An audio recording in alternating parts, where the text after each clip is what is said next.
ಶ್ರೀ ಗುರುಭ್ಯೋ ನಮಃ. ವಾಲ್ಮೀಕಿ ರಾಮಾಯಣದ ಕಿಷ್ಕಿಂಧಾಕಾಂಡದ 41ನೇ ಸರ್ಗ ಈ ಹಿಂದೆ ಮುಕ್ತಾಯ ಆಗಿತ್ತು. ಸುಗ್ರೀವ ಕಪಿಗಳ ಬೃಹತ್ ಪ್ರಮಾಣದ ಸೈನ್ಯವನ್ನು ಬೇರೆ ಬೇರೆ ಕಡೆಯಿಂದ ಕರೆಸಿದ.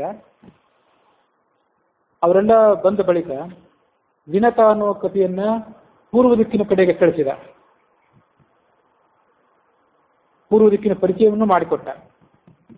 ಅದಾದ ಬಳಿಕ ಜಾಂಬುವಂತ, ಹನುಮಂತ ಇವರೆಲ್ಲರನ್ನ ಅಂಗದನ ನೇತೃತ್ವದಲ್ಲಿ ದಕ್ಷಿಣ ದಿಕ್ಕಿಗೆ ಕಳಿಸಿಕೊಟ್ಟ. ದಕ್ಷಿಣ ದಿಕ್ಕಿನ ಪರಿಚಯವನ್ನು ಕೂಡ ಅವರಿಗೆ ಮಾಡಿಸಿದ. ಸೀತೆ ದಕ್ಷಿಣ ದಿಕ್ಕಿನಲ್ಲಿ ಇದ್ದಾಳೆ ಅಂತ ಅನ್ನೋದು ರಾಮ ಲಕ್ಷ್ಮಣರಿಗೆ, ಸುಗ್ರೀವನಿಗೆ, ಹನುಮಂತ ಮೊದಲಾದವರಿಗೆ ಸ್ಪಷ್ಟವಾಗಿ ಹೋಗಿತ್ತು. ರಾವಣನ ವಾಸಸ್ಥಾನ ದಕ್ಷಿಣ ದಿಕ್ಕಿನಲ್ಲಿ ಇದೆ ಅಂತ ಕೂಡ ಗೊತ್ತಿತ್ತು. ಆದ್ರೂ ರಾವಣ ಅವಳನ್ನು ಅಪಹಾರ ಮಾಡಿ ಒಂದು ವೇಳೆ ಬೇರೆ ತನ್ನ ಯಾವುದಾದ್ರೂ ಸುರಕ್ಷಿತವಾದ ಪ್ರದೇಶದಲ್ಲಿ ಅಡಗಿಸಿಟ್ಟಿರಬಹುದು ಅನ್ನೋ ಕಾರಣಕ್ಕಾಗಿ ಉಳಿದ ದಿಕ್ಕುಗಳಿಗೂ ಕೂಡ ಕಳಿಸಿದ ಕಪಿಗಳನ್ನು. ಹೀಗೆ ಪೂರ್ವ ದಿಕ್ಕು ಮತ್ತು ದಕ್ಷಿಣ ದಿಕ್ಕುಗಳನ್ನು ಕಪಿನಾಯಕರಿಗೆ ಪರಿಚಯ ಮಾಡಿಸಿಕೊಟ್ಟು ಅಲ್ಲಿಗೆ ಅವರನ್ನು ಕಳಿಸಿಕೊಟ್ಟಲ್ಲಿಗೆ 41ನೇ ಸರ್ಗ ಮುಕ್ತಾಯ ಆಗಿತ್ತು. 42ರಲ್ಲಿ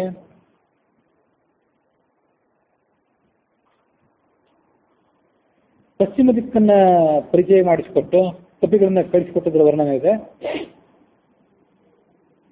ತಾರಾದೇವಿಯ ತಂದೆ, ತನ್ನ ಮಾವ, ಸುಗ್ರೀವನ ಮಾವ ಸುಷೇಣ ಅಂತಿದ್ದ. ಅವನಿಗೆ ನಮಸ್ಕಾರ ಮಾಡಿ ಕೈ ಮುಗಿದು ಹೇಳಿದಂತು.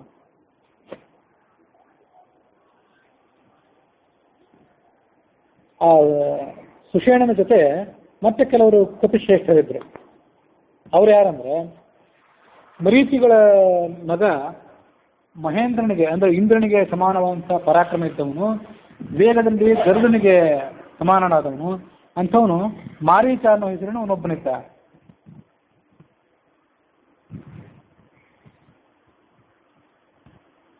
ಮತ್ತು ಉಳಿದ ಕಪಿಗಳಿಗೆ ಅವ್ರ ಜೊತೆ ಇದ್ದವರಿಗೆ ಹೀಗೆ ಆಜ್ಞಾಪನೆ ಮಾಡಿದ. ನೀವು 2 ಲಕ್ಷ ಜನ ಕಪಿಗಳ ಸೈನ್ಯವನ್ನು ಕರೆದುಕೊಂಡು ಪಶ್ಚಿಮ ದಿಕ್ಕಿನ ಕಡೆಗೆ ಹೋಗಬೇಕು. ಆ ಪಶ್ಚಿಮ ದಿಕ್ಕಿನ ಕಡೆಗೆ ಹೋಗಿ ಅಲ್ಲೆಲ್ಲ ಸೀತೆಯನ್ನು ಹುಡುಕಾಡಬೇಕು.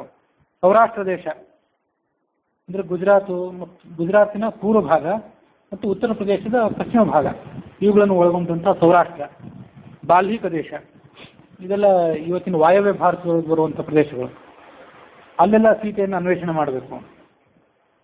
ಸುರಗಿ ಮರ ಅಂತ ಆ ಮರದ ಬೃಹದಾಕಾರದ ಅರಣ್ಯ ಇದೆ ಅಲ್ಲಿ. ಆ ಅರಣ್ಯವನ್ನ ಬಕುಲ ಮತ್ತು ಉದ್ದಾಲಕ ವೃಕ್ಷಗಳಿಂದ ಕೂಡಿದಂತಹ ಕುಕ್ಷಿ ದೇಶ, ಅಲ್ಲಿಂದ ಮುಂದೆ ಕೇದಗೆಯ ವನ ಇದೆ, ಅಲ್ಲೆಲ್ಲ ಸೀತೆಯನ್ನು ಅನ್ವೇಷಣೆ ಮಾಡಬೇಕು. ಪಶ್ಚಿಮ ದಿಕ್ಕಿನ ಕಡೆಗೆ ಹರಿದು ಸಮುದ್ರಕ್ಕೆ ಸೇರುವಂತಹ ನದಿಗಳ ತೀರದಲ್ಲಿ ಸೀತೆಯನ್ನು ಹುಡುಕಬೇಕು. ಎಲ್ಲೆಲ್ಲಿ ತಪಸ್ವಿಗಳಿದ್ದಾರೋ ಅರಣ್ಯದಲ್ಲಿ, ದುರ್ಗಮವಾದಂತಹ ಪ್ರದೇಶದಲ್ಲಿ ಅಲ್ಲೆಲ್ಲ ಕಡೆ ಸೀತೆಯನ್ನು ಅನ್ವೇಷಣೆ ಮಾಡಬೇಕು. ಸಮುದ್ರದ ತೀರಕ್ಕೆ ಹೋಗಿ ಅಲ್ಲಿಯೂ ಹುಡುಕಬೇಕು. ಗಹನವಾದಂತಹ ಹೊಂಗೆ ಮರದ ತೋಪು, ಹಾಗೆ ತೆಂಗಿನ ತೋಟ, ಅಲ್ಲೆಲ್ಲ ಕಡೆ ನೀವು ಮಧ್ಯೆ ಮಧ್ಯೆ ವಿಶ್ರಾಂತಿ ತೆಗೆದುಕೊಳ್ರಿ. ವಿಶ್ರಾಂತಿ ತೆಗೆದುಕೊಂಡು ಮುಂದೆ ರಾವಣ ಎಲ್ಲಿ ಸೀತೆಯನ್ನು ಅಡಗಿಸಿಟ್ಟಿರಬಹುದು ಅಂತ ಅನ್ನೋದನ್ನ ಅನ್ವೇಷಣೆ ಮಾಡಿ. ಮರುಚಿ ಅಂತ ಪಟ್ಟಣ, ಮರುಚಿ, ಜಟೀಪುರ, ಅವಂತಿ, ಅಂಗಲಿ ಪಟ್ಟಣ, ಅಲಕ್ಷಿತ ಅನ್ನುವಂಥ ಒಂದು ವನ, ಅಲ್ಲೆಲ್ಲ ಕಡೆ ಸೀತೆಯನ್ನು ಅನ್ವೇಷಣೆ ಮಾಡಬೇಕು. ಸಿಂಧು ನದಿ ಸಮುದ್ರವನ್ನು ಸೇರುವಂಥ ಪಶ್ಚಿಮದ ಪ್ರದೇಶ, ಅದಕ್ಕೆ ಸೋಮಗಿರಿ ಅಂತ ಹೆಸರು. ಆ ಸೋಮಗಿರಿಗೆ 100 ದೊಡ್ಡ ದೊಡ್ಡ ಶಿಖರಗಳಿವೆ ಅಂತ. ಅಲ್ಲಿ ಎಂಥ ವಿಚಿತ್ರವಾದದ್ದಂದ್ರೆ, ಒಂದು ಜಾತಿಯ ಸಿಂಹದ ಗುಂಪಿದೆ ಅಲ್ಲಿ. ಆ ಸಿಂಹ ಅಂದ್ರೆ ನೆಲದ ಮೇಲೆ ನಡೆದಾಡುವಂಥ ಸಿಂಹಗಳಲ್ಲ ಅವು, ರೆಕ್ಕೆಗಳಿಂದ ಓಡಾಡುವಂಥ ಸಿಂಹಗಳು. ಆ ಪ್ರದೇಶದಲ್ಲಿ ತಿಮಿಗಳಿವೆ. ತಿಮಿ ಅಂದ್ರೆ ಒಂದು ರೀತಿ ಮೀನು. ತಿಮಿಂಗಿಲ ಅಂದ್ರೆ ತಿಮಿಯನ್ನು ತಿನ್ನುವಂಥ ಮೀನು. ಆಯಾ ಜೀವಿಗಳಲ್ಲಿ ಅಲ್ಲೆಲ್ಲ ನೀವು ಸೀತೆಯನ್ನು ಹುಡುಕಾಡಬೇಕು. ಆ ಸಿಂಹಗಳು ಏನ್ ಮಾಡ್ತಾವಂದ್ರೆ, ಬೇಟೆಯಾಡ್ಲಿಕ್ಕಾಗಿ ಸಮುದ್ರದಲ್ಲಿರುವಂತಹ ತಿಮಿಂಗಿಲಗಳನ್ನ, ಮೀನುಗಳನ್ನ, ಆಮೇಲೆ ಆನೆಗಳನ್ನ ಅನಾಯಾಸವಾಗಿ ಎತ್ಕೊಂಡು ತಮ್ಮ ಗುಹೆಗಳಿಗೆ ಹೊತ್ಕೊಂಡು ಹೋಗಿಬಿಡ್ತವೆ.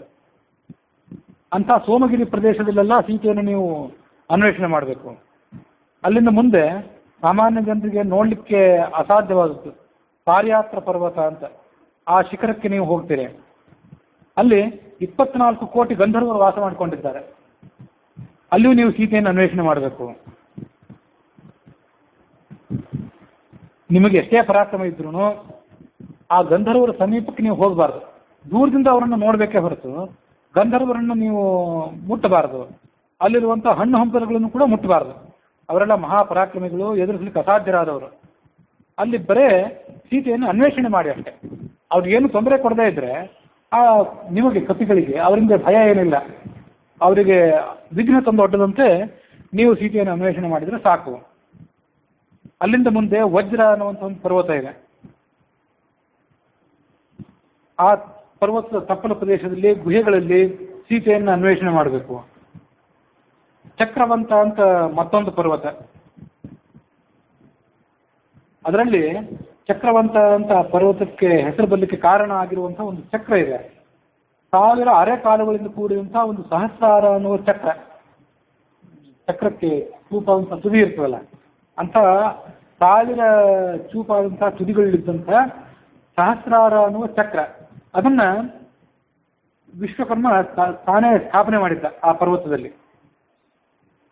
ವಿಷ್ಣು ಆ ಪರ್ವತಕ್ಕೆ ಹೋಗಿ ಪಂಚಜನ ಅನ್ನುವಂಥ ರಾಕ್ಷಸರನ್ನ ಸಂಹಾರ ಮಾಡಿದ್ದ, ಹೈಗ್ರೀವ ಅನ್ನುವಂಥ ದಾನವನ್ನು ಸಂಹಾರ ಮಾಡಿದ್ದ, ಮತ್ತು ಅವನ ಕೈಯಲ್ಲಿದ್ದಂಥ ಪಾಂಚಜನ್ಯ ಅನ್ನುವಂಥ ಶಂಖವನ್ನು ಕೂಡ ತಂದ.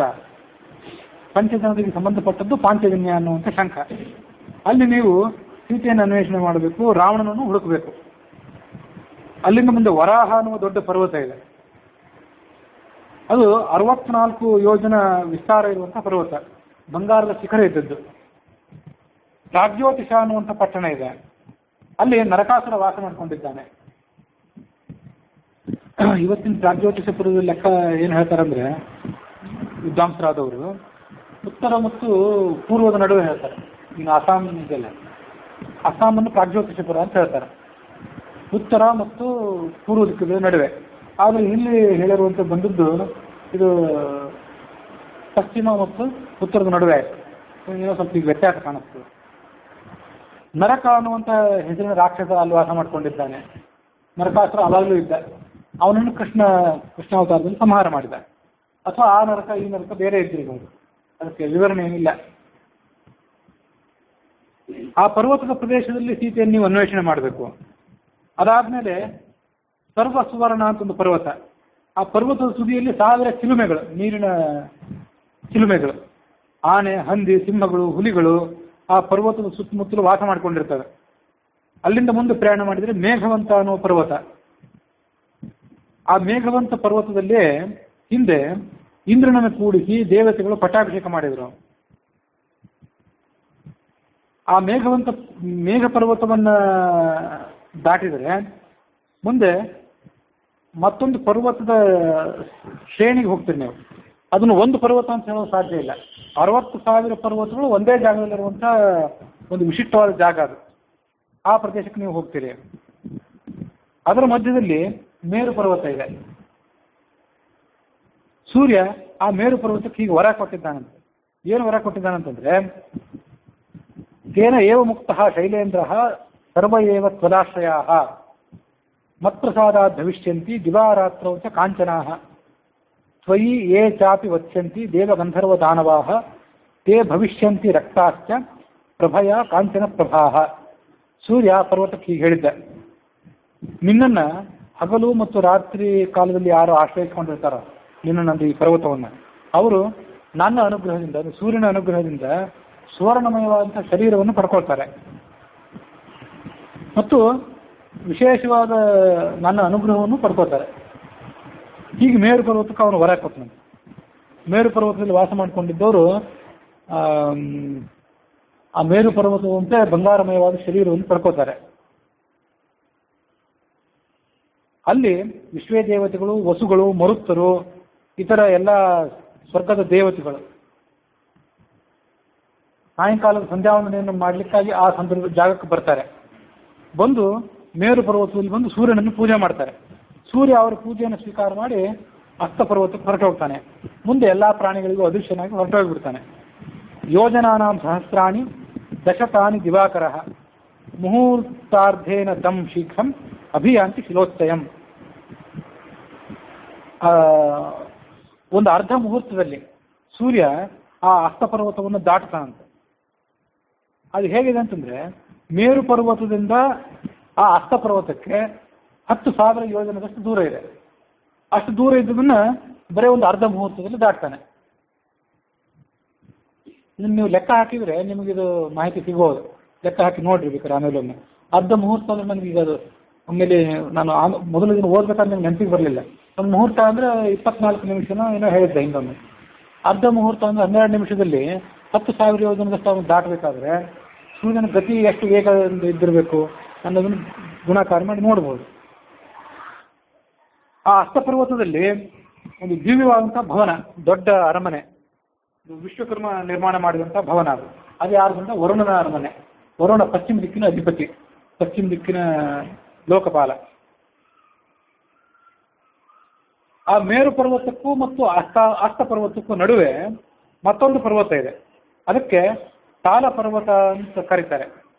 ಆ ತಾರ ಪರ್ವತದಲ್ಲಿ, ಮೇರು ಪರ್ವತದಲ್ಲಿ, ಅಸ್ತಪರ್ವತದಲ್ಲಿ ಎಲ್ಲ ಕಡೆ ಸರೋವರ, ನದಿ, ಸಮುದ್ರ ಎಲ್ಲೆಲ್ಲಿವೆಯೋ ಅಲ್ಲೆಲ್ಲ ಕಡೆ ನೀವು ವೈದೇಹಿಯನ್ನ, ರಾವಣನನ್ನು ಅನ್ವೇಷಣೆ ಮಾಡಬೇಕು. ಆ ಮೇರು ಪರ್ವತದಲ್ಲೇ ಮೇರು ಸಾವರ್ಣಿ ಅನ್ನುವಂಥ ಋಷಿ ಇದ್ದಾನೆ. ಅವನು ಮಹಾ ತಪಸ್ವಿಯಾದವನು. ಅವನ ಕಡೆಗೆ ನೀವು ಹೋಗಬೇಕು, ಅವನನ್ನು ಪ್ರಶ್ನೆ ಮಾಡಬೇಕು. ಸೀತೆಯ ಸಮಾಚಾರ ನಮಗೆ ಎಲ್ಲಿ ಸಿಗ್ಬೋದು ಅಂತ ಈಗ ಅವನನ್ನು ಪ್ರಶ್ನೆ ಮಾಡ್ಬೋದು.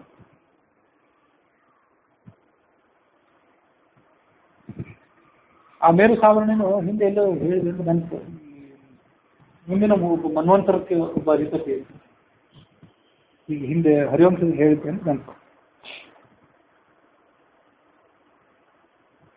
ಅಸ್ತಪರ್ವತ, ಅಸ್ತಾಚಲ ಅಥವಾ ಅಸ್ತಪರ್ವತ, ಅಚಲ ಅಂದರೆ ಪರ್ವತ, ಅಲ್ಲಿ ತನಕ ನಿಮಗೆ ಹೋಗ್ಲಿಕ್ಕೆ ಸಾಧ್ಯ ಆಗ್ತದೆ. ಅಲ್ಲಿಂದ ಮುಂದೆ ನಿಮಗೆ ಸಂಚಾರ ಮಾಡ್ಲಿಕ್ಕೆ ಸಾಧ್ಯ ಇಲ್ಲ. ಅಲ್ಲಿಂದ ಮುಂದೆ ಸೂರ್ಯನ ಬೆಳಕು ಕೂಡ ಹೋಗೋದಿಲ್ಲ. ಅಲ್ಲಿ ಮುಂದಿನ ಪ್ರದೇಶ ಹೇಗಿದೆ, ಅಲ್ಲಿ ಏನು ಸರೋವರ ಇದೆ, ಏನು ನದಿ ಇದೆ, ಮತ್ಯಾವ ಪರ್ವತ ಇದೆ, ಇದು ನಮಗೂ ಕೂಡ ಗೊತ್ತಿಲ್ಲ. ಪೂರ್ವ ದಿಕ್ಕಿಗೆ ಹೋದವರಿಗೆ, ದಕ್ಷಿಣ ದಿಕ್ಕಿಗೆ ಹೋದವರಿಗೆ ಎಲ್ಲರಿಗೂ ಹೀಗೆ ಹೇಳಿದ್ದೆ. ಎಲ್ಲಿ ತನಕ ಈ ಕಪಿಗಳಿಗೆ ಹೋಗ್ಲಿಕ್ಕೆ ಸಾಧ್ಯ, ಮುಂದೆ ಎಲ್ಲಿಂದ ಅವರಿಗೆ ಅದನ್ನು ದಾಟಲಿಕ್ಕೆ ಸಾಧ್ಯ ಇಲ್ಲ ಅನ್ನೋದನ್ನೆಲ್ಲ ಅವ್ರಿಗೆ ಸ್ಪಷ್ಟವಾಗಿ ಹೇಳಿದ್ದೆ. ಅಸ್ತಪರ್ವತ ತನಕ ಹೋಗಬೇಕು, 1 ತಿಂಗಳಿನೊಳಗೆ ಅಲ್ಲಿ ತನಕ ಹೋಗಿ ಅದರ ಸಮಾಚಾರವನ್ನು ತಿಳ್ಕೊಂಡು ನೀವು ಮರಳಿ ಬರಬೇಕು. 1 ತಿಂಗಳು ಕಳೆದ ಬಳಿಕ ನೀವು ಎಲ್ಲಿಯೂ ಉಳಿದುಕೊಳ್ಬಾರದು, ಎಷ್ಟೇ ವಿಳಂಬ ಆಗಿದ್ರು. ಹಾಗೇನಾದರೂ ಇದ್ದಿದ್ದಾದರೆ ನೀವು ಹಿಂತಿರುಗಿ ಬರದೇ ಇದ್ದರೆ ನಿಮಗೂ ಮರಣದಂಡನೆ. ಎಲ್ಲರಿಗೂ ಹಾಗೆ ಹೇಳಿದ್ದೆ. ಪೂರ್ವ ದಿಕ್ಕಿಗೆ ಹೋದವರಿಗೆ, ದಕ್ಷಿಣ ದಿಕ್ಕಿಗೆ ಹೋದವರಿಗೆ ಎಲ್ಲರಿಗೂ ಹೀಗೆ ಆತ ಎಚ್ಚರಿಕೆ ಕೊಟ್ಟಿದ್ದಾರೆ. ನಿಮ್ಮ ಜೊತೆಗೆ ನನ್ನ ಮಾವನಾದಂಥ ಸುಷೇಣನೂ ಬರ್ತಾನೆ. ನಾಯಕನ ಆಜ್ಞೆಯಂತೆ ನೀವು ನಡ್ಕೊಳ್ಬೇಕು. ಸುಷೇಣ ನನಗೆ ಮಾವನೂ ಹೌದು, ಗುರುನೂ ಹೌದು. ಇಂಥ ಒಂದು ಕೃತ್ಯವನ್ನು, ರಾಮನ ಪತ್ನಿಯನ್ನು ಅನ್ವೇಷಣೆ ಮಾಡುವಂಥ ಕೆಲಸ ನೀವು ಮಾಡಿಕೊಟ್ರೆ ನಾವೆಲ್ಲರೂ ಕೃತಕೃತ್ಯರಾಗ್ತೇವೆ. ನಾವು ಕಪಿಗಳು, ನೀವು ಎಲ್ಲರೂ ಕೃತಕೃತ್ಯರಾಗ್ತೇವೆ. ಹೀಗೆ ಅವರನ್ನೆಲ್ಲ ಪಶ್ಚಿಮ ದಿಕ್ಕಿಗೆ ಕಳಿಸಿಕೊಟ್ಟ. ಅದಾದ್ಮೇಲೆ 43ನೇ ಸರ್ಗದಲ್ಲಿ ಉತ್ತರ ದಿಕ್ಕಿಗೆ ಕೆಲವ್ರನ್ನ ಕಳಿಸಿದ್ದು ವರ್ಣನೆ ಇದೆ. ಶತಬಲ ಅನ್ನುವಂಥ ಒಬ್ಬ ಕಪಿಯನ್ನು ಕರೆದ. ರಾಮನ ಸಮಕ್ಷಮದಲ್ಲಿ ಅವನಿಗೂ ಹೇಳಿದ, 2 ಲಕ್ಷ ವಾನರ ಸೈನಿಕರನ್ನ ನಿನ್ನ ಜೊತೆ ಕರೆದುಕೋ, ಉತ್ತರ ದಿಕ್ಕಿಗೆ ನೀನು ಪ್ರಯಾಣ ಮಾಡಬೇಕು. ಆ ಉತ್ತರ ದಿಕ್ಕಿನಲ್ಲಿ ವೈವಸ್ವತ ಮನುವಿನ ಮಕ್ಕಳು ವಾಸ ಮಾಡಿಕೊಂಡಿರುವಂಥ ಜಾಗ, ಅಲ್ಲಿ ನೀವು ಸೀತೆಯನ್ನು ಅನ್ವೇಷಣೆ ಮಾಡಬೇಕು. ಹಾಗೆ ಮಾಡಿದರೆ ನಾನು ರಾಮನ ಋಣದಿಂದ ಮುಕ್ತನಾಗ್ತೇನೆ, ಕೃತಕೃತ್ಯನಾಗ್ತೇನೆ ಅಂದ. ಅವನು ಮಾಡಿದ ಉಪಕಾರಕ್ಕೆ ನಾನೇನು ಪ್ರತ್ಯುಪಕಾರ ಮಾಡಿದರೂ ಅದನ್ನು ಪೂರ್ಣವಾಗಿ ತೀರಿಸೋದು ಸಾಧ್ಯ ಇಲ್ಲ. ಇಷ್ಟನ್ನಾದ್ರೂ ಮಾಡಿ ನಾವು ಜೀವನ ಸಾರ್ಥಕ ಮಾಡ್ಕೋಬಹುದು.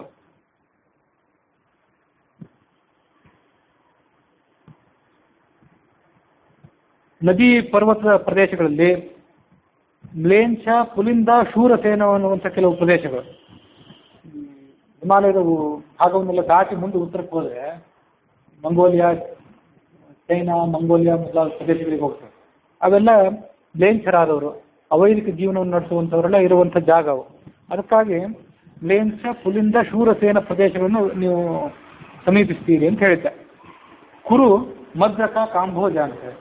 ಮದ್ರಕ ಅಂತಂದ್ರೂ ಉತ್ತರ ಮತ್ತು ಪಶ್ಚಿಮ ಇವುಗಳ ನಡುವೆ ಇರುವಂಥ ವಾಯವ್ಯ ದಿಕ್ಕಿಗಿರುವಂಥ ಕೆಲವು ಪ್ರದೇಶಗಳು. ಮಾದ್ರಿ, ಪಾಂಡು ಮಹಾರಾಜನ ಪತ್ನಿ ಮಾದ್ರಿ ಅಲ್ಲಿಂದಲೇ ಬಂದವರು. ಇದೆಲ್ಲ ಹೇಗಿತ್ತಂದ್ರೆ, ಪಶ್ಚಿಮ ದಿಕ್ಕಿಗೆ ಹೋದವರು ಕೂಡ ಕೆಲವರು ಆ ಮಧ್ಯಪ್ರದೇಶ ಸಮೀಪಕ್ಕೆ ಹೋಗಿದ್ರು. ಉತ್ತರ ಪ್ರದೇಶಕ್ಕೆ ಹೋದವರು ಕೂಡ ಅವ್ರು ಸಮೀಪ ಸಮೀಪ ಹೋಗಿದ್ರು. ಇಷ್ಟೇ ನಿರ್ದಿಷ್ಟವಾದ ಜಾಗ ಇಲ್ಲೇ ಹೋಗಬೇಕು ಇಲ್ಲಿ ಹೋಗಬಾರ್ದು ಅಂತ ಏನು ಇರಲಿಲ್ಲ ಅವರಿಗೆ. ಇವರು ಹೋದಂಥ ಜಾಗಕ್ಕೆ ಅವರು ಕೂಡ ಕೆಲವು ಕಡೆ ಅನ್ವೇಷಣೆ ಮಾಡೋದಂತ ಇತ್ತು. ಕುರು, ಮಧ್ಯಕ, ಕಾಂಬೋಜ, ಯವನ, ಶಕ, ಬಾಲ್ಹಿಕ. ಶಕರು ಅಂತಂದ್ರೆ ಕಡೆ ಇಸ್ಲಾಂ ಧರ್ಮ ಪ್ರಚಾರದಲ್ಲಿರುವಂಥ ಪ್ರದೇಶಗಳೇನಿದೆ ಆ ಪ್ರದೇಶಗಳು ಅಂತ ಅರ್ಥ ಮಾಡ್ಕೋಬಹುದು. ಋಷಿಕ, ಪೌರಕ, ಟಂಕಣ, ಎಷ್ಟೋ ಇಲ್ಲಿರುವಂಥ ಹೆಸರುಗಳು ಕಾಲಕ್ರಮೇಣ ವ್ಯತ್ಯಾಸ ಆಗಿ ಹೋಗಿದ್ದಿದೆ. ನಿನ್ನೆ ಯವದ್ವೀಪ ಅಂತ ಹೇಳಿದ್ದೆ ಪೂರ್ವ ದಿಕ್ಕಿಗೆ ಹೋಗೋದವರಿಗೆ. ಯವದ್ವೀಪ ಅಂದರೆ ಈಗಿನ ಜಾವಾ ದ್ವೀಪ ಅಂತ ಅಲ್ಲೇ ನೋಡಿದ್ದು, ಅದು ಪೂರ್ವ ದಿಕ್ಕಿಗೆ ಹೋದವರು ಕಥೆ ಆಯಿತು. ಉತ್ತರ ದಿಕ್ಕಿಗೆ ಹೋದವರು ಚೀನಾ, ಪರಮಚೀನಾ. ಚೀನಾ ಅಂದರೆ ಯಾವುದು, ಪರಮಚೀನಾ ಅಂದರೆ ಯಾವುದು ಗೊತ್ತಾಗೋದಿಲ್ಲ. ಪರಮಚೀನಾ ಅಂತಂದರೆ ಪರ ಅಂದರೆ ಆಮೇಲೆ ಮುಂದಿರುವಂಥದ್ದು ಅಂತ. ಬದರಿ ಕ್ಷೇತ್ರ ಅಂತ ಕೇಳ್ತೇವೆ. ಹಾಗೆ ದೊಡ್ಡ ಬದರಿ ಅಂತ ಒಂದಿದೆ ಅಂತ ಕೇಳ್ತೇವೆ. ದೊಡ್ಡ ಬದರಿಯಲ್ಲಿ ವೇದವ್ಯಾಸರಿದ್ದಾರೆ, ಅಲ್ಲಿಗೆ ಮಧ್ವಾಚಾರ್ಯರು ಅದೃಶ್ಯರಾಗಿ ಹೋಗಿಬಿಟ್ಟು ಅಂತ ಕಥೆ ಕೇಳ್ತೇವೆ. ಆ ದೊಡ್ಡ ಬದರಿ ಅಂದರೆ ಈ ಸಣ್ಣ ಬದರಿಯನ್ನು ದಾಟಿ ಮುಂದೆಲ್ಲೋ ಅದೃಶ್ಯವಾದದ್ದು ಇದ್ದಿರಬೇಕು, ಸಾಮಾನ್ಯ ಮನುಷ್ಯರಿಗೆ ಅದೃಶ್ಯವಾದದ್ದು ಅಂತ ತಿಳ್ಕೊಳ್ಬೇಕು. ಹಾಗೆ ಚೀನಾ ಅಂದರೆ ಈಗಿನ ಚೀನಾ, ಪರಮಚೀನಾ ಅಂದರೆ ಇದನ್ನು ದಾಟಿ ಮತ್ತೊಂದು ಯಾವುದೋ ಇದ್ದಿರಬಹುದು. ಅದನ್ನು ದಾಟಿ ಇರುವಂಥದ್ದು ಮಂಗೋಲಿಯಾ, ಅದನ್ನು ದಾಟಿ ಇರುವಂಥದ್ದು ರಷ್ಯಾ ಇದ್ದಾವೆಲ್ಲ ದೇಶಗಳು. ಹೆಸರುಗಳನ್ನ ಬದಲಾಯಿಸ್ಕೊಂಡಿರ್ಬೋದು ಮುಂದೆ ಹೋದಂತೆ. ನಿಹಾರ ದೇಶ, ದರದ ದೇಶ, ಹಿಮಾಲಯ ಪರ್ವತದಲ್ಲಿ ಹುಡುಕಬೇಕು. ಲೋಧ್ರ, ಪದ್ಮಕ ವೃಕ್ಷಗಳ ತೋಪು. ಲೋಧ್ರ ವೃಕ್ಷಗಳ ಅರಣ್ಯ, ಪದ್ಮಕ ವೃಕ್ಷಗಳ ಅರಣ್ಯ, ದೇವದಾರು ವೃಕ್ಷಗಳ ಅರಣ್ಯ, ಅಲ್ಲೆಲ್ಲ ಸೀತೆಯನ್ನು ಹುಡುಕಬೇಕು. ಸೋಮಾಶ್ರಮ ಅಂತ ಇಲ್ಲಿ ಪುರಾಣದಲ್ಲಿ ಬೇರೆ ಕಡೆಯಲ್ಲಿ ನಾವು ಕೇಳಿಲ್ಲ. ದೇವಗಂಧರ್ವರು ವಾಸ ಮಾಡುವಂಥ ಪ್ರದೇಶ ಅದು. ಅಲ್ಲಿ ಸೀತೆಯನ್ನು ಅನ್ವೇಷಣೆ ಮಾಡಬೇಕು. ಕಾಲ ಪರ್ವತ ಅಂತ ಒಂದು ದೊಡ್ಡ ಪರ್ವತ, ಅದು ಎಲ್ಲ ಪರ್ವತಗಳಿಗೂ ಶ್ರೇಷ್ಠವಾದದ್ದು ಮತ್ತು ಸುವರ್ಣವನ್ನು ತನ್ನ ಅಂತರಾಳದಲ್ಲಿ ಇಟ್ಕೊಂಡದ್ದು ಅಂತ ದಿವ್ಯವಾದ ಪರ್ವತ. ಅಲ್ಲಿ ನೀವು ಸೀತೆಯನ್ನು ಅನ್ವೇಷಣೆ ಮಾಡಬೇಕು. ಅಲ್ಲಿಂದ ಮುಂದೆ ಪ್ರಯಾಣ ಮಾಡಿದರೆ ದೇವಸಖ ಅನ್ನುವ ಹೆಸರಿನ ಮತ್ತೊಂದು ಪರ್ವತವನ್ನು ನೀವು ಸಮೀಪಿಸ್ತೀರಿ. ದೇವಸಖ ಅಂತಂದರೆ ಅದು ಪಕ್ಷಿಗಳಿಗೆ, ನಾನಾ ರೀತಿಯಾದ ಪ್ರಾಣಿಗಳಿಗೆ ಆಶ್ರಯ ಸ್ಥಾನ ಆಗುತ್ತೆ. ದೇವಸಖದಿಂದ ಮುಂದೆ 100 ಯೋಜನ ಮುಂದೆ ನೀವು ಪ್ರಯಾಣ ಮಾಡಿದರೆ ಒಂದು ಆಕಾಶ, ವಿಶಾಲವಾದಂಥ ಪ್ರದೇಶ ನಿಮಗೆ ಸಿಗ್ತದೆ. ಅದು ಎಷ್ಟು ವಿಸ್ತಾರ ಆಗುತ್ತೆ ಅಂದರೆ 100 ಯೋಜನೆ ವಿಸ್ತಾರ ಇರ್ತದೆ. ಅಲ್ಲಿ ಪರ್ವತವಿಲ್ಲ, ವೃಕ್ಷವಿಲ್ಲ, ನದಿ ಇಲ್ಲ, ಏನೂ ಇಲ್ಲ, ಯಾವ ಪ್ರಾಣಿಗಳೂ ಇಲ್ಲ ಅಲ್ಲಿ.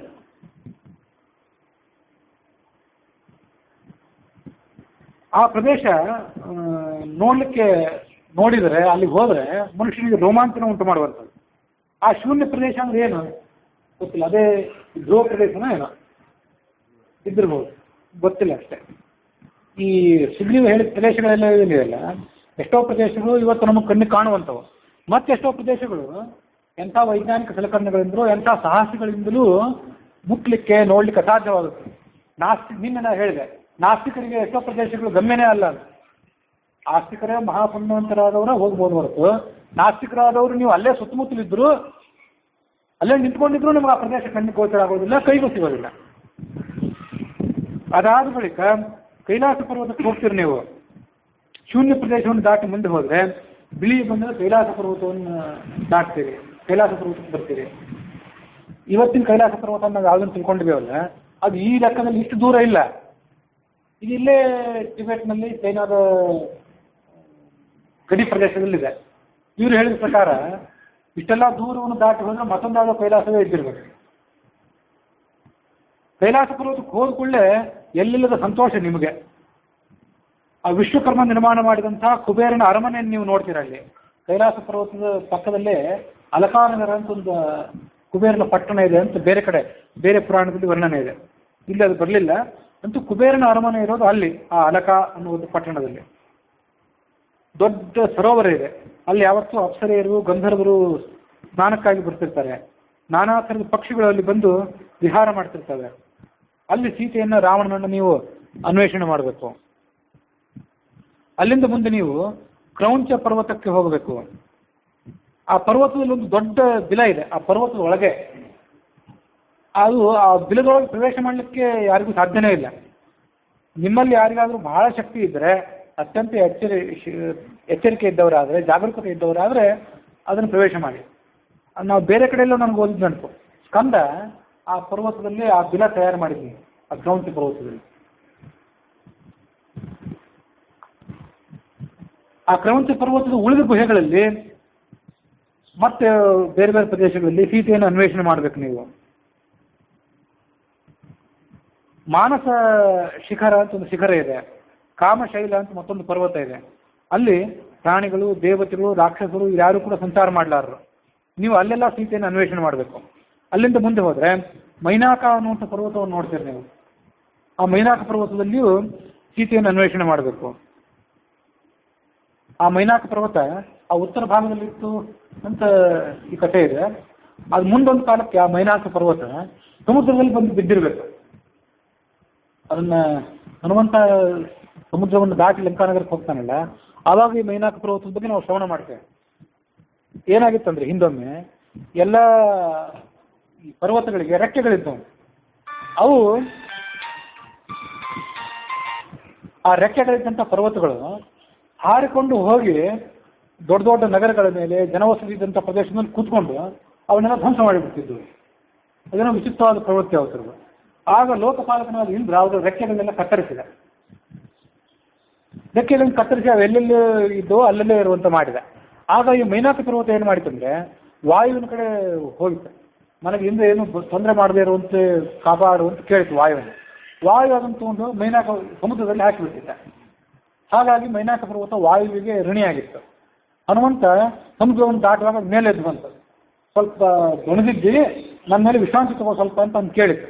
ನನಗೇನು ದಣಿವಿಲ್ಲ, ರಾಮನ ಕಾರ್ಯ ಮಾಡುವಾಗ ನನಗೆ ದಣಿವಿಲ್ಲ, ಮತ್ತೊಮ್ಮೆ ಬರ್ತೀನಿ ಅಂತ ಹೇಳಿ ಅದನ್ನ ಮೈದಡಿದು ಹೊರಟು ಹೋದ ಅಂತ ಮುಂದೆ ಓದ್ತೇವೆ. ಅದು ಅದೇ ಮೈನಾಕ ಪರ್ವತ ಇದ್ದಿರಬೇಕು, ಅಥವಾ ಬೇರೆ ಯಾವುದಾದ್ರೂ ಇದ್ದಿರಬಹುದು. ಆ ಮೈನಾಕ ಪರ್ವತದಲ್ಲಿ ಮಯ ಅನ್ನುವಂಥ ದೈತ್ಯ ಶಿಲ್ಪಿ ತನಗಾಗಿ ತಾನು ತಯಾರು ಮಾಡಿಕೊಂಡಂಥ ಒಂದು ದೊಡ್ಡ ಅರಮನೆ ಇದೆ. ಆ ಮೈನಾಕ ಪರ್ವತದಲ್ಲಿ ಅರಮನೆಯಲ್ಲೆಲ್ಲ ನೀವು ಸ್ತ್ರೀಯರನ್ನ ಸೀತೆಯನ್ನು ಅನ್ವೇಷಣೆ ಮಾಡಬೇಕು. ಅಲ್ಲಿ ವಿಲಕ್ಷಣವಾದಂಥ ರೂಪ ಇದ್ದ ಸ್ತ್ರೀಯರಿದ್ದಾರೆ. ಅವ್ರು ಹೇಗೆ ಅಶ್ವಮುಖಿಯರು, ಕಿನ್ನರರು ಅಂತ ಕರೀತಾರೆ ಅವರಿಗೆ. ಕಿನ್ನರರು ಕೆಂಪುರುಷರು ಅಂತ ಹೇಳಿ. ಕುದುರೆಯ ಮುಖ ಅವರಿಗೆ, ಮನುಷ್ಯನ ಶರೀರ. ಮೈನಾಕ ಪರ್ವತವನ್ನು ದಾಟಿದರೆ ಮುಂದೆ ಸಿದ್ಧರು, ಸಾಧ್ಯರು ಇರುವಂಥ ಪ್ರದೇಶಗಳು, ಅವರಿರುವಂಥ ಆಶ್ರಮಗಳು, ವಾಲಖಿಲ್ಯರು, ವೈಖಾನಸರು ಮೊದಲಾದಂಥ ಋಷಿಗಳು ತಪಸ್ಸು ಮಾಡುವಂಥ ಜಾಗ. ಅಲ್ಲಿ ನೀವು ಅವರನ್ನು ನೋಡ್ತೀರಿ. ಅವರಿಗೆ ನಮಸ್ಕಾರ ಮಾಡಬೇಕು.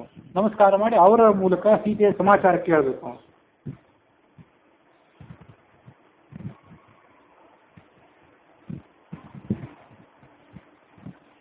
ಅಲ್ಲಿಂದ ಮುಂದೆ ಅದರ ಸಮೀಪದಲ್ಲಿ ವೈಖಾನಸ ಅನ್ನುವಂಥ ಒಂದು ದೊಡ್ಡ ಸರೋವರ ಇದೆ.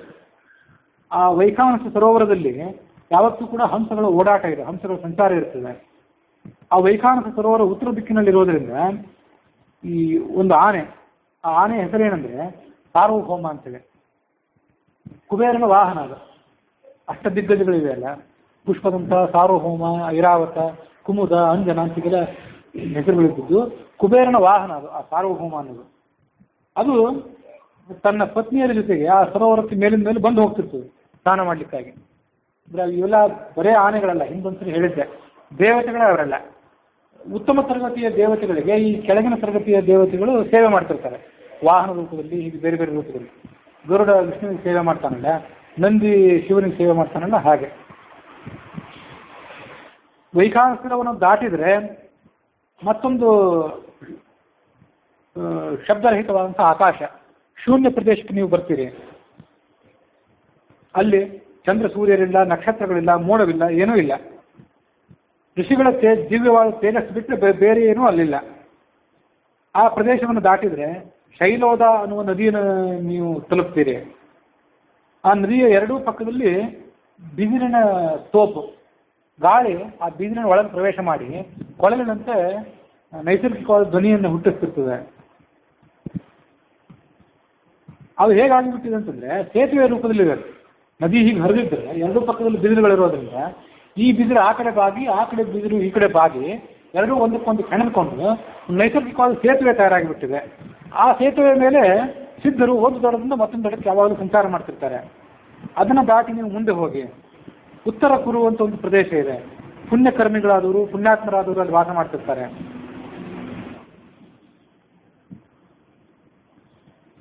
ಅಲ್ಲಿರುವಂಥ ನದಿಗಳಲ್ಲಿ, ಸರೋವರಗಳಲ್ಲಿ ವಜ್ರ ವೈಡೂರ್ಯದಿಂದ ನಿರ್ಮಿಸುವಂತಹ ಕಮಲದ ಹೂಗಳಿವೆ. ಅದನ್ನು ನೀವು ನೋಡಿ ಅಲ್ಲಿ ಸೀತೆಯನ್ನು ಅನ್ವೇಷಣೆ ಮಾಡಿ.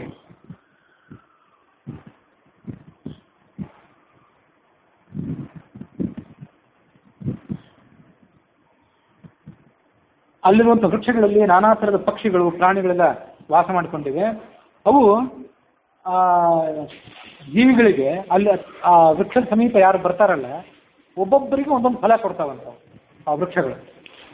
ಒಬ್ಬರಿಗೆ ದಿವ್ಯ ಗಂಧ, ಮತ್ತೊಬ್ಬರಿಗೆ ದಿವ್ಯ ರಸ, ದಿವ್ಯ ಸ್ಪರ್ಶ, ಹೀಗೆಲ್ಲ ಫಲ ಕೊಡುವಂಥವು. ಕೆಲವು ವೃಕ್ಷಗಳು ಸ್ತ್ರೀಯರಿಗೆ ವಸ್ತ್ರಗಳನ್ನು ಕೊಡ್ತಾವೆ, ಕಲ್ಪವೃಕ್ಷ ರೀತಿ ಅವೆಲ್ಲ. ಮತ್ತು ಕೆಲವು ವೃಕ್ಷಗಳು ಪುರುಷರಿಗೆ ಅನುರೂಪವಾದಂಥ ವಸ್ತ್ರಗಳನ್ನು ಕೊಡುವಂಥವು. ಮತ್ತು ಕೆಲವು ರತ್ನಗಂಬಳಿಂದ ಕೂಡಿದಂತಹ ಹಾಸಿಗೆಯನ್ನು ಕೊಡುವಂಥವು. ದಿವ್ಯವಾದಂತಹ ಹೂವಿನ ಹಾರಗಳನ್ನು, ಪಾನೀಯಗಳನ್ನು, ಭಕ್ಷ್ಯಭೋಜ್ಯಗಳನ್ನು. ಮತ್ತು ಕೆಲವು ವೃಕ್ಷ ಅಂತಂದ್ರೆ ಗುಣ ರೂಪ ಯೌವನ ಸಂಪನ್ನರಾದಂಥ ಸ್ತ್ರೀಯರನ್ನೇ ಕೊಡ್ತಾವೆ ನೀವು ಅದ್ರ ಹತ್ರ ಹೋದರೆ.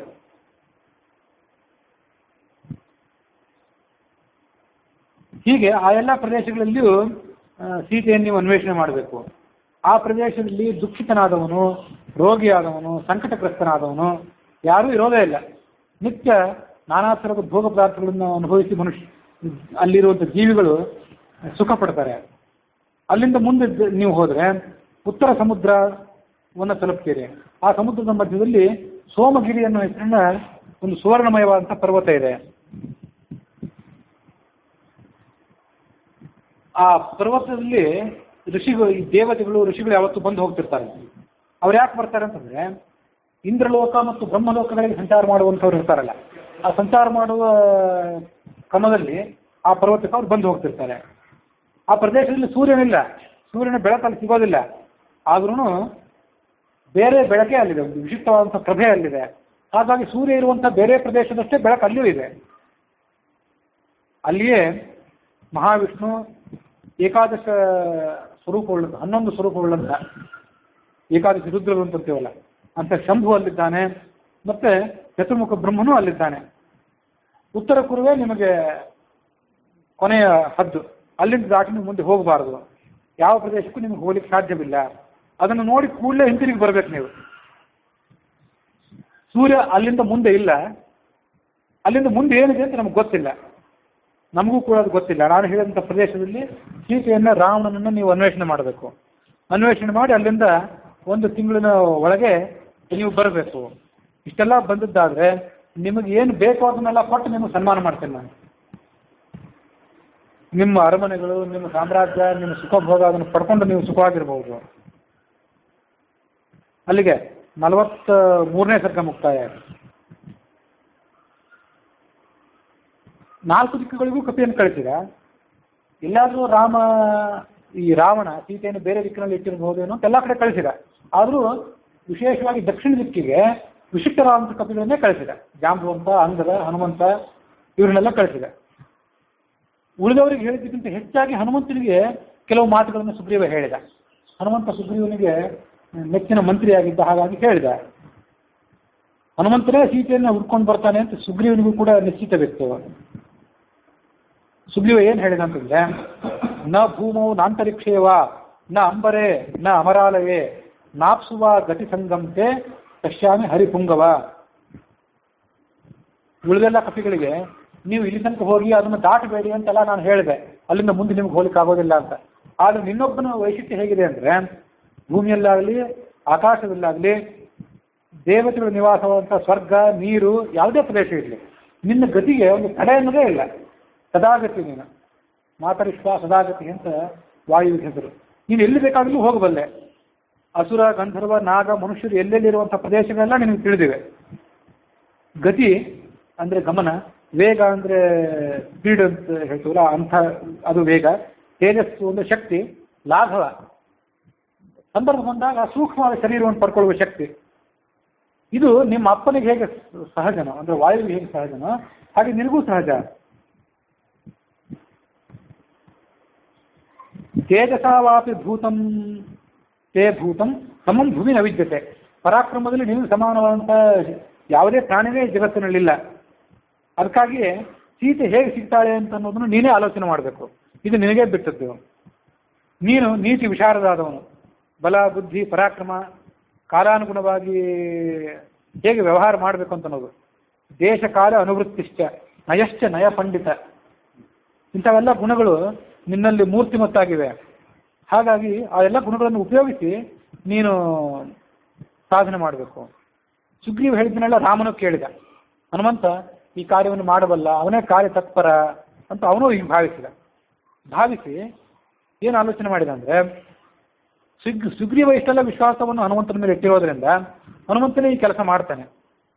ಹಿಂದೂ ಹನುಮಂತನ ಮೇಲೆ ವಿಶ್ವಾಸ ಇಟ್ಟು ಅನೇಕ ಕಾರ್ಯಗಳನ್ನು ಸುಗ್ರೀವ ಅವನಿಗೆ ವಹಿಸಿಕೊಟ್ಟಿದ್ದ. ಆ ಎಲ್ಲ ಕಾರ್ಯಗಳನ್ನು ಮಾಡಿದ್ದಾನೆ. ಆ ರಾಜನಿಗೆ ಈ ಮಂತ್ರಿ ಮೇಲೆ ಹೆಚ್ಚು ವಿಶ್ವಾಸ ಇದೆ, ಇವನೇ ಈ ಕೆಲಸ ಮಾಡಬಹುದು. ರಾಮನಿಗೆ ಇಷ್ಟೆಲ್ಲ ಆಲೋಚನೆ ಬಂದು ಇನ್ನು ಸೀತೆ ಸಿಕ್ಕಳು, ನನ್ನ ಕೆಲಸ ಎಲ್ಲ ಆಗೋಯ್ತು ಅಂತ ಅವನಿಗೆ ಭರವಸೆನೇ ಬಂತು. ಅವನೇನು ಮಾಡಿದ ಅಂತಂದ್ರೆ, ತನ್ನ ಮುದ್ರೆಯ ಉಂಗುರವನ್ನು ತೆಗೆದ. ತದೌತಶ್ಚ ತತಃ ಪ್ರೀತಃ ಸ್ವನಾಮ ಅಂಕ ಉಪಶೋಭಿತಂ ಅಂಗುಲೀಯಂ ಅಭಿಜ್ಞಾನಂ ರಾಜಪುತ್ರ್ಯಾ ಪರಂತಪ. ಉಳಿದು ಎಲ್ಲ ಕಡೆ ಕಪಿಗಳು ಹೋಗಿದ್ರು, ಅವ್ರು ಯಾರಿಗೂ ಈ ಮುದ್ರೆ ಕೊಟ್ಟಿರಲಿಲ್ಲ, ಒಂದು ಹನುಮಂತನಿಗೆ ಅಷ್ಟೇ ಕೊಟ್ಟ. ಸೀತೆಗೆ ಅದನ್ನು ನೋಡಿದ ಕೂಡಲೇ ರಾಮನ ನೆನಪಾಗುವಂತಿತ್ತು. ಈ ಮುದ್ರೆ ಉಂಗುರವನ್ನ ಹನುಮಂತನಿಗೆ ಅವನು ಕೊಟ್ಟ. ಈ ಆನಂದ ರಾಮಾಯಣದಲ್ಲಿ ಮುಂದೊಂದು ಕಡೆ ರಾಜ್ಯಕಾಂಡದ ಉತ್ತರ ಭಾಗದಲ್ಲಿ ರಾಮನಾಮದ ಅಂಗುಲೀಕ ಇತ್ತಲ್ಲ ಉಂಗುರ, ಅದು ಹೇಗಿತ್ತು, ಬರೇ ರಾಮ ಅಂತ ಹೆಸರು ಬರೋದು ಅಷ್ಟೇ ಅಲ್ಲ, ರಾಜಾ ರಾಮ ಅಂತ ಈಗಿನ ಹೆಸರು ಬಂದಿತ್ತು ಅಂತ ಅಲ್ಲಿ ಮುಂದೊಂದು ಕಡೆ ವರ್ಣನೆ ನಾವು ಶ್ರವಣ ಮಾಡ್ತೀವಿ. ಮತ್ತು ಕೆಂಪು ಬಿಳಿ ಮೊದಲಾದಂಥ ನಾನಾ ರೀತಿಯಾದಂತಹ ಬಣ್ಣಗಳು ಕೂಡ ಅದರಲ್ಲಿದ್ದವು. ಒಂದು ರೀತಿ ವಿಶಿಷ್ಟವಾದಂತಹ ಉಂಗುರ ಆಗಿತ್ತದು ಅಂತ ಅಲ್ಲಿ ಮುಂದೊಂದು ಕಡೆ ಅದರ ವರ್ಣನೆ ನಾವು ಕೇಳ್ತೀವಿ.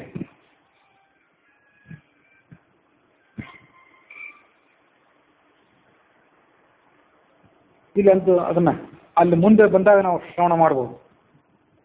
ಅದನ್ನು ಆ ಉಂಗುರವನ್ನು ತಯಾರು ಮಾಡೋದೇ ರೀತಿನೇ ಒಂದು ವಿಶಿಷ್ಟವಾಗಿತ್ತು ಅಂತ ಅವರು ವರ್ಣನೆ ಮಾಡ್ತಾರೆ. ಅದನ್ನ ಹನುಮಂತನಿಗೆ ಅವನು ಕೊಟ್ಟ. ಹಾಗೆ ಸಾಂದರ್ಭಿಕವಾಗಿ ನೆನಪಿಗೆ ಬಂತು, ಈ ರಾಮಾಯಣವನ್ನು ಆಧುನಿಕ ಕಾಲದವರು ವಿಮರ್ಶೆ ಮಾಡ್ತಾರಲ್ಲ, ಅವರಲ್ಲಿ ಕೆಲವರು ವಿಮರ್ಶೆ ಮಾಡುವ ಪ್ರಕಾರ ಈ ಅಂಗುಲೀಯಕ ದಾನ ಅನ್ನೋ ಈ ಭಾಗ ಇದೆಯಲ್ಲ, ಕಥಾಭಾಗ, ಇದು ಪ್ರಕ್ಷಿಪ್ತ ಆಗ್ತದೆ. ರಾಮ ಸೀತೆಗೆ ನೆನಪು ಮಾಡೋದಕ್ಕಾಗಿ ಹನುಮಂತನ ಮೂಲಕ ಉಂಗುರೆಯನ್ನು ಕಳಿಸಿದ್ದಿಲ್ಲ. ಮೂಲ ವಾಲ್ಮೀಕಿ ರಾಮಾಯಣ ವಾಲ್ಮೀಕಿ ಅದನ್ನು ಬರೆದಿರಲಿಲ್ಲ, ಮತ್ತೆ ಅವರು ಅದನ್ನು ಬರೆದು ಸೇರಿಸಿದ್ರು ಅಂತ. ರೋಮಿಲಾ ಥಾಪರ್ ಅಂತ ನೀವು ಹೆಸರು ಕೇಳಿದಿರ್ಬೋದು, ಎಡಪಕ್ಷೀಯ ಇತಿಹಾಸಕಾರರವರು, ಉತ್ತರ ಪ್ರದೇಶದ್ದು ಪಶ್ಚಿಮ ಬಂಗಾಳದಲ್ಲಿದ್ದು ವಾಸ ಮಾಡ್ಕೊಂಡಿರ್ತಾರೆ. ಎಡಪಂಥೀಯ ಚಿಂತನೆ ಅವರೆಲ್ಲ ವಿಮರ್ಶೆ ಮಾಡಿದ ಪ್ರಕಾರ ಇಂಥದ್ದೊಂದು ಆಲೋಚನೆ ಸುಮ್ಮನೆ ನೆನಪಿಗೆ ಬಂದು ಹೇಳಿದೆ. ಅದನ್ನು ಹನುಮಂತನಿಗೆ ಕೊಟ್ಟ. ಇದನ್ನು ನೀನು ಈ ಗುರುತಿನ ಉಂಗುರವನ್ನ ಸೀತೆಗೆ ಕೊಟ್ಟರೆ ಅವಳು ಯಾವುದೇ ಅಡಚಣೆ ಇಲ್ಲದೆ ನನ್ನನ್ನು ನೆನಪು ಮಾಡ್ಕೊಳ್ತಾಳೆ. ವ್ಯವಸಾಯಶ್ಚ ತೇ ವೀರ ಸತ್ವಯುಕ್ತಶ್ಚ ವಿಕ್ರಮಃ ಸುಗ್ರೀವಶ್ಚ ಸಂದೇಶ ಸಿದ್ಧಿಂ ಕಥಯತೀವ ಮೇ. ಸುಗ್ರೀವ ನಿನಗೆ ಕೊಟ್ಟಂಥ ಸಂದೇಶ, ಉಪದೇಶ, ಮಾರ್ಗದರ್ಶನ ಮತ್ತು ನಿನ್ನ ವ್ಯಕ್ತಿತ್ವ, ನಿನ್ನ ಶಕ್ತಿ, ಇದನ್ನೆಲ್ಲ ನೋಡಿದರೆ ನೀನು ಯಾವುದೇ ಸಂದರ್ಭದಲ್ಲಿ ಈ ಕಾರ್ಯವನ್ನು ಮಾಡ್ತೀವಿ ಅಂತ ನನಗೆ ಭರವಸೆ ಇದೆ.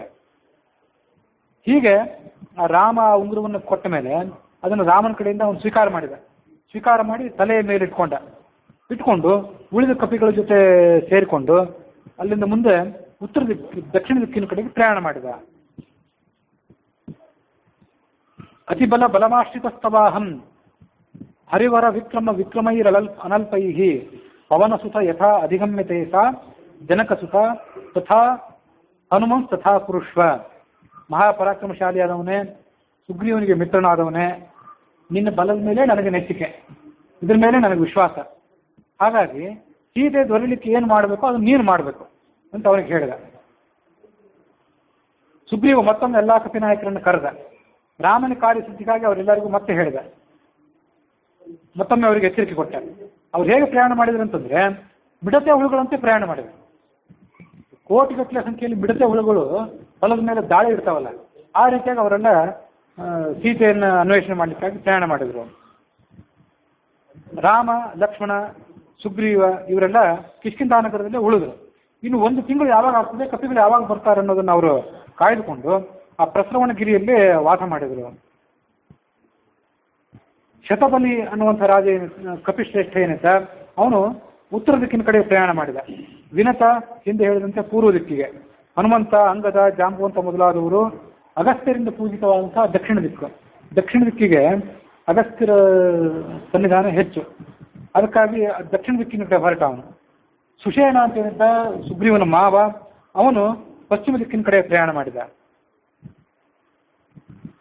ಅವರೆಲ್ಲ ಹೇಗೆ ಹೊರಟರು ಅಂತಂದ್ರೆ ಸ್ವಭಾವ ಸಹಜವಾಗಿ ಗಂಭೀರವಾಗಿ ಹೋಗಲಿಲ್ಲ. ಅವ್ರು ಕಪಿಗಳೇ ಆಗಿದ್ರಾದ್ರಿಂದ ದೇವತೆಗಳೇನಾದ್ರು ಕಪಿಗಳೇ ಆಗಿದ್ರು. ಹಾಗಾಗಿ ಗದ್ದಲ ಮಾಡಿಕೊಂಡು, ಕೆಲವರು ಸಿಂಹದಂತೆ ಗರ್ಜನೆ ಮಾಡಿಕೊಂಡು, ಕೆಲವರು ಹುಲಿಯಂತೆ ಗರ್ಜನೆ ಮಾಡಿದ್ರು, ಕೆಲವರು ನೆಗೆದಾಡ್ತಿದ್ರು.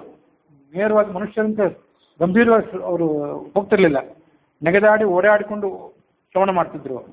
ಆನಯಿಷ್ಯಾಮಹೇ ಸೀತಾಂ ಹನಿಶ್ಚಾಮಸ್ತ ರಾವಣಂ ಅಂತ ಗರ್ಜನೆ ಮಾಡ್ತಿದ್ರು. ಸೀತೆಯನ್ನು ಕರೆತಂದೇ ತರ್ತೀವಿ, ರಾವಣನನ್ನು ಕೊಂದೇ ಬಿಡ್ತೀವಿ ಅಂತ ಗರ್ಜನೆ ಮಾಡ್ತಿದ್ರು, ಘೋಷಣೆ ಮಾಡ್ತಿದ್ರು.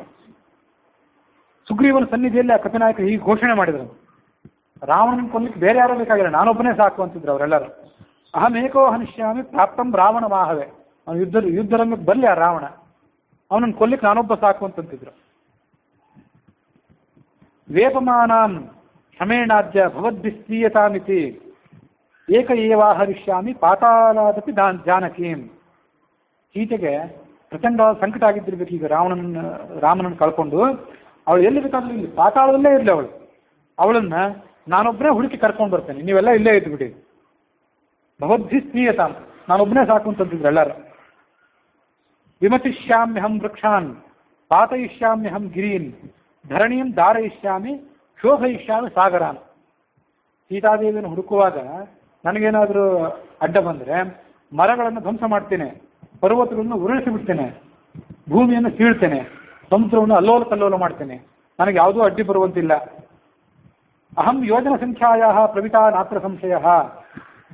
ಒಂದು ಯೋಜನ ನಾನು ಹಾರಬಲ್ಲೆ, ನನ್ನ ಶಕ್ತಿ ಇಷ್ಟು ಅಂತ ಒಬ್ಬ ಕಪಿ ಹೇಳಿದ, ನನ್ನ ಸಾಮರ್ಥ್ಯವನ್ನು ಘೋಷಣೆ ಮಾಡಿಕೊಂಡ. ಮತ್ತೊಬ್ಬ ನಾನು 100 ಯೋಜನ ದೂರ ಹಾರ್ತೀನಿ ಅಂದ, 100ಕ್ಕಿಂತ ಹೆಚ್ಚು ಹಾರ್ತೀನಿ ಅಂತ ಮತ್ತೊಬ್ಬ ಘೋಷಣೆ ಮಾಡಿಕೊಂಡ. ಭೂತಲೇ ಸಾಗರೇ ವಾಪಿ ಶೈಲೇಶು ಚ ವನೇಶು ಚ ಪಾತಾಳಸ್ಯಾಪಿ ವಾ ಮಧ್ಯೆ ನ ಮಮ ಆಚ್ಛಿದ್ಯತೆ ಗತಿ. ಬೇಕಾದ ಪ್ರದೇಶವಾಗಿರಲಿ, ಭೂಮಿಯಾಗಲಿ, ಸಮುದ್ರವಾಗಲಿ, ಪರ್ವತವಾಗಲಿ, ಅರಣ್ಯವಾಗಲಿ, ಎಲ್ಲಿ ಹೋದ್ರೂ ನನ್ನ ಸಂಚಾರಕ್ಕೆ ಯಾವ ಅಡೆತಡೆಯೂ ಇಲ್ಲ, ಇದು ನನ್ನ ಪರಾಕ್ರಮ ಅಂತ ಪ್ರತಿಯೊಬ್ಬರು ತಮ್ಮ ತಮ್ಮ ಪರಾಕ್ರಮವನ್ನು ಘೋಷಣೆ ಮಾಡ್ಕೊಳ್ತಿದ್ರು.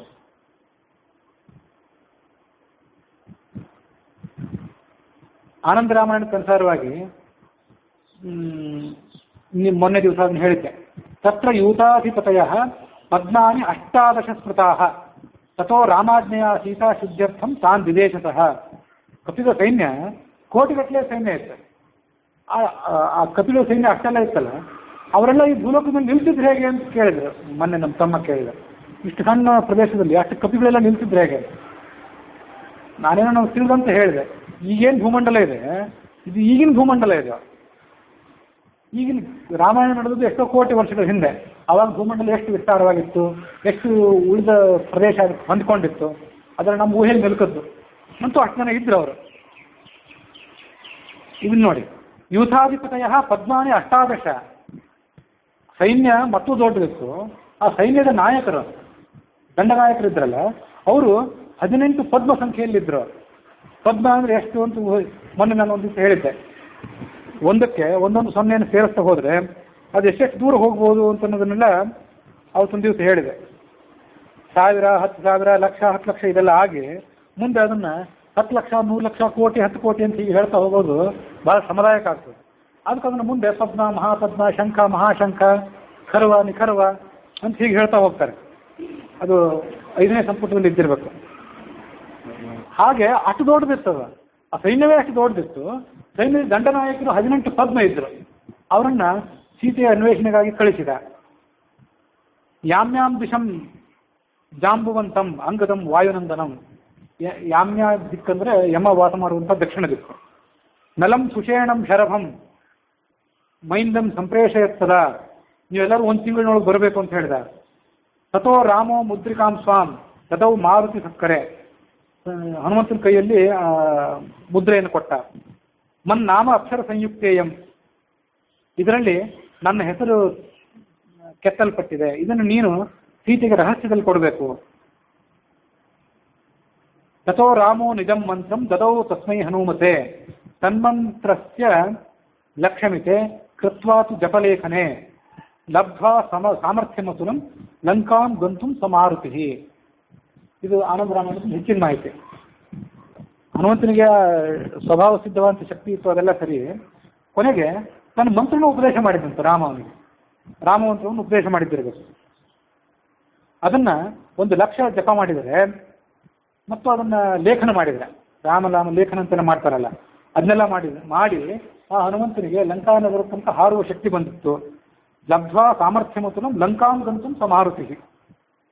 ರಾಮನಿಗೆ ನಮಸ್ಕಾರ ಮಾಡಿದ, ಪ್ರದಕ್ಷಿಣೆ ಹಾಕಿದ, ಉಳಿದೆಲ್ಲ ಕಪಿಗಳನ್ನು ಕರೆದುಕೊಂಡು ಆತ ಹೊರಟು ಹೋಗಿಬಿಟ್ಟ. ಮತ್ತು ರಾಮ ಹನುಮಂತನಿಗೆ ಕಳಿಸ್ಬೇಕಾದ್ರೆ ಆ ಹನುಮಂತನಿಗೆ ಕೆಲವು ಸಂಗತಿಗಳನ್ನ ಹೇಳಿದ್ದ. ಬಂದವನು ಹನುಮಂತ ಇವನು ರಾಮನ ಬಂಟ ಅಂತ ಸೀತೆ ನಿಶ್ಚಿತ ಆಗಬೇಕಲ್ಲ, ಅದಕ್ಕಾಗಿ ಕೆಲವು ಸಂಗತಿಗಳನ್ನು ಸೀತೆಗೆ ಮತ್ತು ರಾಮನಿಗೆ ಮಾತ್ರ ಗೊತ್ತಿದ್ದಂಥ ಕೆಲವು ಸಂಗತಿಗಳನ್ನು ರಾಮ ಹನುಮಂತನ ಮೂಲಕ ಹೇಳಿ ಕಳಿಸಿದ ಅಂತ ಆನಂದ ರಾಮಾಯಣ ಹೇಳ್ತದೆ. ಅದೇನಂದ್ರೆ,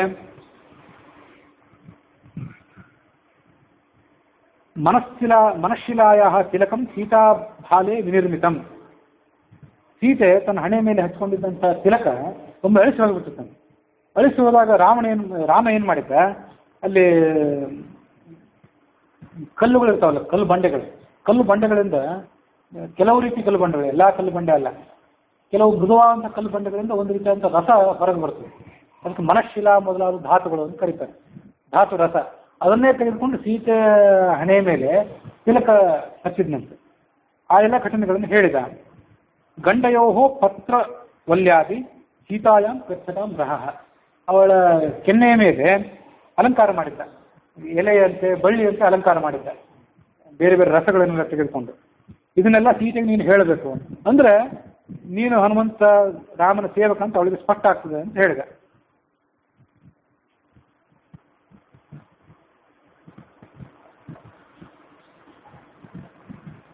ಹೀಗೆ ಅವರೆಲ್ಲ ಕಪಿಗಳೆಲ್ಲ ಅಲ್ಲಿಂದ ಹೊರಟು ಸೀತೆ ಅನ್ವೇಷಣೆಯನ್ನು ಪ್ರಾರಂಭ ಮಾಡಿದರು ಅನ್ನುವಲ್ಲಿಗೆ ವಾಲ್ಮೀಕಿ ರಾಮಾಯಣದ ಕಿಷ್ಕಿಂಧಾಕಾಂಡದ 45ನೇ ಸರ್ತಿ ಮುಕ್ತಾಯ ಆಗಿದೆ.